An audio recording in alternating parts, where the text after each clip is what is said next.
शहजाद साहब, एक तो ये सारी गुफ्तगू जो अभी वदूद कुरैशी साहब ने फरमाई, सर आपको नहीं लगता कि बिल पास होता है नहीं पास होता है ये अभी मैटर नहीं कर रहा है। मैटर जो चीज़ कर रही है वो ये कर रही है कि हमारे सियासतदान जो हैं, जो भी वहाँ पर जाके अपने ही लोगों के खिलाफ सबूत पेश कर रहे हैं, वो खुद फेल हो चुके हैं, बिल पास हो ना हो। शहजाद साहब। बिस्मिल्लाहिर्रहमानिर्रहीम। बहुत शुक्रिया आसमा। अच्छा, हमारा एक कौमी अलमिया है। हमारा कौमी अलमिया ये नहीं है कि हमारे मसाइल हैं और हमसे हल नहीं हो रहे। हमें असल में अपने मसाइल का इदराक नहीं है। हम मसाइल को मसाइल मानने को तैयार नहीं है। मसलन हम एक ऐसे यूटोपिया में रहते हैं जहाँ पे आपको लगता है कि ये सारा कुछ अवामी राय अमा से नहीं होता, ये लॉबियस्ट फर्म होती है जो पैसे लेती है और वो करती है। चलो जी, मान लेते हैं ऐसे ही होता होगा। आप ये समझते हैं कि सोशल मीडिया पे कोई 2-4 बोट्स हैं, कुछ लोग बैठे हुए हैं, वो वहाँ पे शोर मचाते हैं और उसकी वजह से ये यकदम सोशल मीडिया इतना होता है। आम आदमी का तो इससे कोई लेना देना नहीं। ओके फाइन, आप वहाँ रहना चाहते हैं जरूर रहें वहाँ पे। मैं 2-3 गुजारिशात बड़ी जल्दी जल्दी आपके सामने रखता हूँ। मेरी रात को बात हुई थी वाशिंगटन में, तो ये 2 कमेटियों के हवाले ये बिल कर दिया गया है और इसी हफ्ते उम्मीद है कि इसकी किस्मत का फैसला हो जाएगा। पाकिस्तानी हुकाम जो है वो ये उम्मीद कर रहे हैं कि शायद ये नॉकआउट हो जाएगा टेक्निकल बुनियादों पर, कि इसमें क्योंकि कुछ लोगों के नाम शामिल हैं, तो अफराद के नाम के ऊपर जो है वो इस तरह से शायद मुमकिन नहीं हो पाएगा वहाँ की लोगों के लिए। अच्छा जी सर। लेकिन दूसरी सूरत ये है कि इसके हवाले से एम्बेसी पाकिस्तान के हुकाम जो वहाँ पे लॉबिंग में और ब्रीफिंग में मसरूफ है, उनको लगता ये है कि कोई इस किस्म की एक गोलमोल सी करारदाद आ जाएगी जिसमें बानी पीटीआई की रिहाई की बात बिल्कुल सामने आएगी और उसके जवाब में हमें कुछ ना कुछ करना पड़ेगा। तो मेरे नजदीक ये जो सूरत हाल है, इसके लिए हमें एक गैर रवायती सिफारतकारी की जरूरत है। ये जो हम तारिक फातमी के पीछे जा रहे हैं या किसी और को भेज रहे हैं या उसको भेज रहे हैं, हम बड़ी अकल तो चलाते हैं तो हम हुसैन हक्कानी को उधर हायर कर लेते हैं। तो भाई अब ये वो सारे कारतूस चल गए हुए हैं। आपको गैर रवायती सिफारतकारी की तरफ जाना होगा। आपको out of the box solution ढूंढना है, कोई ऐसा सोल्यूशन जो कि इस सारे अमल को डिले भी कर पाए, इसको रोक पाए, इसको टेबल होने से रोक पाए, जिसकी जाती वहां पे कांग्रेसमैन और जो आपके सेनेटर्स हैं उनके साथ कोई वाकफियत हो, वो उस ठीक है। लेकिन इसके लिए जाहिर है शहजाद साहब आप वजह फरमा रहे हैं। कहने दें मुझे आसमा, आखिरी फिक्रा कहने दें। आखिरी फिक्रा मेरा ये है कि जब आप पैसे के बल पे कोई लॉबिंग करते हैं तो उसका नतीजे का वो जिम्मेदार नहीं होता, वो लॉबिस्ट जो होता है। आपको ऐसा आदमी चाहिए कि जो कन्विक्शन के साथ इस काम को पकड़े कि पाकिस्तान के नाम को वहां खराब नहीं होने देना और पाकिस्तान के नाम को ठीक रखना है। शहजाद साहब, आजम साहब दावा कर रहे हैं कि इमरान खान साहब जो हमेशा से बात करते हैं कि इनसे मुज़ाकरात करने चाहिए हैं, वो ये बात कर रहे होंगे कि इनके खिलाफ ऑपरेशन करें, लेकिन यहाँ तो हम उल्टा देख रहे हैं। नवाज शरीफ साहब कह रहे हैं और वही बात कह रहे हैं जो इमरान खान साहब जब करते थे तो हुकूमत और नून लीग उसकी सख्त हमें नाकिद दिखाई देती थी, आज वो बात खुद उनके लीडर कर रहे हैं। सर मेरी बचपन ही से ख्वाहिश थी कि मैं उस प्रोग्राम का हिस्सा बनूं जिसमें काशिफ रफीक बैठते हैं, आसमा इकबाल होती हैं, डॉक्टर वदूद कुरैशी और आजम मलिक होते हैं। मुझे इस पे एतराज है।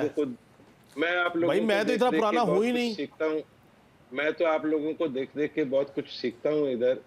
और भाई बात सिंपल सी है, बलूचिस्तान के हवाले से बलोचियों को बात करने दें और सियासी क़यादत को इत्तेफाक़े राय पे लाके इसका कोई हल निकालें। कोई एक आप नहीं कह सकते कि आप चित्र मार के इसको ठीक कर लेंगे, कोई ये नहीं कह सकता कि बातचीत से ठीक हो जाएगा।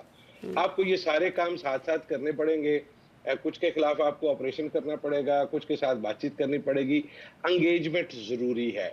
ये नहीं हो सकता कि आप एक फार्मूला लगा लें कि बस ठीक है, ये जिनके सर 6 फुट 2 इंच से बड़े हैं इन सबके सर काट दो और बाकी जो ऊपर वाले हैं उनके एक एक कान काट दो। इन फार्मूलों से मुल्क नहीं चलाया करते, ना ही इस तरह से रियासत जो है वो अपने आप को महफूज या कारामद बनाया करती है।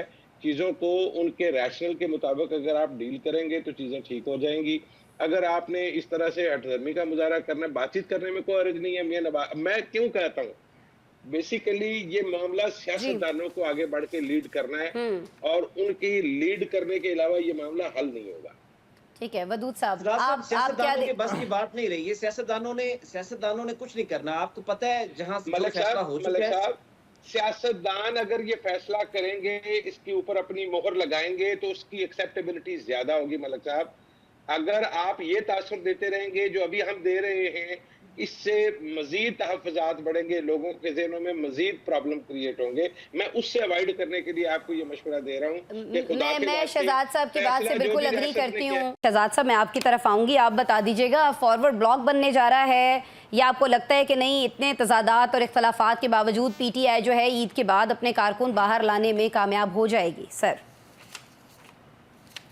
यार पता है क्या, मुझे लगता है कि हम खुद अपनी गुफ्तगू भी गौर से नहीं सुनते। अच्छा, प्रोग्राम के पहले सेगमेंट में मुल्क चल रहा था, सब कुछ ठीक जा रहा था और उसमें कुछ नहीं हो सकता था। अब दूसरे सेगमेंट में हमारी राय ये हो गई है कि कप्तान ये चाहता है कि मुल्क ना चले, यहाँ पे ऐसे ही सूरत हाल रहे और मुल्क खराब हो जाए। नहीं, कप्तान तो साहब 2 साल से 2.5 साल से नहीं चाहता। ये सेगमेंट की बात करने देना। असल में वो वीडियो लिंक पे उन तक आपकी आवाज भी डिले से जाएगी। काशिफ साहब जी, शहजाद साहब कहीं एक जगह पे खड़े हो जाएं तो हमारे मसाइल भी हल हो जाएं।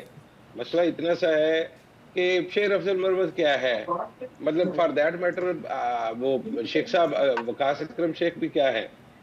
बात सिंपल सी वही है कि इमरान खान जो कुछ कहेगा वही पार्टी में है और जो वो कहेगा वो पार्टी में नहीं है।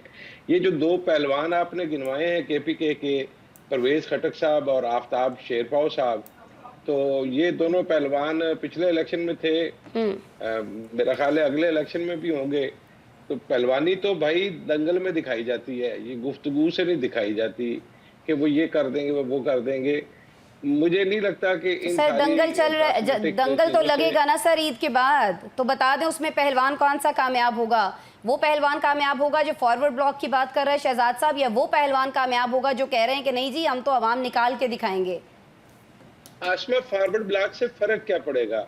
मुझे सिर्फ ये बता दें, आपने फॉरवर्ड ब्लॉक बना भी लिया तो हासिल क्या हो गया, मैं वो जानना चाहता हूँ। आप चीजों को, उसकी हकीकत को समझें। अगर 11, 12, 15, 20 लोग एक तरफ भी हो गए तो उनकी हुकूमत तो पहले भी नहीं है। उनका तो काम सिर्फ सिचुएशन को डिस्टेबल रखना है। उसके लिए तो उनके पास 5, 7, 10 लोग भी हों तो वो बतेरे हैं। सही। उनको 15, 20 लोगों के फॉरवर्ड ब्लॉक से, ये चमगादड़ जो होती है ना, वो जब बैठती है टहनी पे तो उसकी टांगें ऊपर को होती हैं, उसको लगता ये है कि ये आसमान जो है वो गिरने से मैंने रोका हुआ है। तो बहुत सारे लोग जो है ना वो समझते हैं कि ये फॉरवर्ड ब्लॉक मुझे निकाल दिया तो पार्टी ठीक हो गया सर, लेकिन आपको लग रहा है कि काम ख्याली है। काशिफ साहब कुछ कहना चाह रहे हैं जी। फॉरवर्ड ब्लॉक बनाने के पीछे कुछ 27वीं आईनी तरमीम भी तो हो सकती है ताकि फजल रहमान साहब का एहसान भी ना उठाना पड़े, और फिर हमने वो जो चीज़ें 26वीं आईनी तरमीम से निकलवाई थी उनको जो सा है दोबारा करवा सके। देखिए, अगर फॉरवर्ड ब्लॉक बनाना मकसूद नहीं है तो इसी फॉरवर्ड ब्लॉक को बना के शहबाज शरीफ ने पंजाब में हुकूमत की थी। हजूर काशिफ 26, 27, 28, 29, 100 तक गिनती है, 100 से आगे इन्फिनिटी तक गिनती है। इस पे कोई पाबंदी नहीं है, जितनी मर्जी तरमीम में करें। मुझे आप एक चीज समझ नहीं रहे, आप कॉस्मेटिक जो मर्जी कर लें, चीजों को चलाने की कोशिश करें भाई, पाकिस्तान का और पाकिस्तान के लोगों का मसला हल करें। ठीक है, और उससे आने किसी की तवज्जो नहीं है।